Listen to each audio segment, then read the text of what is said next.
Matthew chapter 20. The parable of the workers in the vineyard. For the kingdom of heaven is like a landowner who went out early in the morning to hire men to work in his vineyard.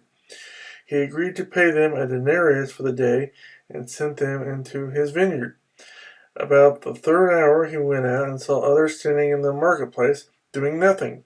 He told them, "You also go and work in my vineyard, and I will pay you whatever is right." So they went. He went out again about the 6th hour and the 9th hour and did the same thing. About the 11th hour he went out and found still others standing around. He asked them, "Why have you been standing here all day long doing nothing?" "Because no one has hired us," they answered. He said to them, "You also go and work in my vineyard." When evening came, the owner of the vineyard said to his foreman, "Call the workers and pay them their wages, beginning with the last ones hired and going on to the first." The workers who were hired about the 11th hour came and each received a denarius. So when those came who were hired first, they expected to receive more, but each one of them also received a denarius. When they received it, they began to grumble against the landowner. "These men who were hired last worked only 1 hour," they said, "and you have made them equal to us who have borne the burden of the work and the heat of the day." But he answered one of them, "Friend, I am not being unfair to you. Didn't you agree to work for a denarius? Take your pay and go. I want to give the man who was hired last the same as I gave you.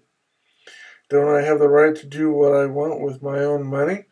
Or are you envious because I am generous?" So the last will be first, and the first will be last. Jesus again predicts his death. Now as Jesus was going up to Jerusalem, he took the 12 disciples aside and said to them, "We are going up to Jerusalem, and the Son of Man will be betrayed to the chief priests and the teachers of the law. They will condemn him to death and will turn him over to the Gentiles to be mocked and flogged and crucified. On the third day he will be raised to life."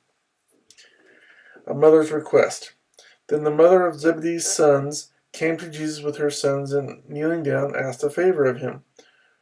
"What is it you want?" he asked. She said, "Grant that one of these 2 sons of mine may sit at your right, and the other at your left in your kingdom."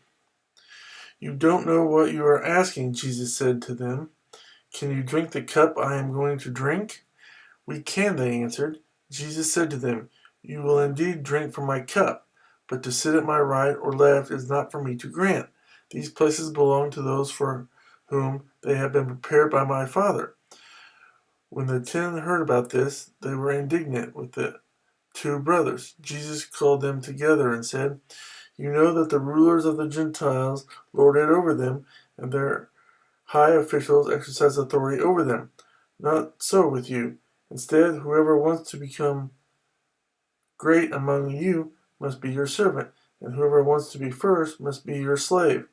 Just as the Son of Man did not come to be served, but to serve, and to give his life as a ransom for many." 2 blind men received sight. As Jesus and his disciples were leaving Jericho, a large crowd followed him. 2 blind men were sitting by the roadside, and when they heard that Jesus was going by, they shouted, "Lord, Son of David, have mercy on us." The crowd rebuked them and told them to be quiet, but they shouted all the louder, "Lord, Son of David, have mercy on us."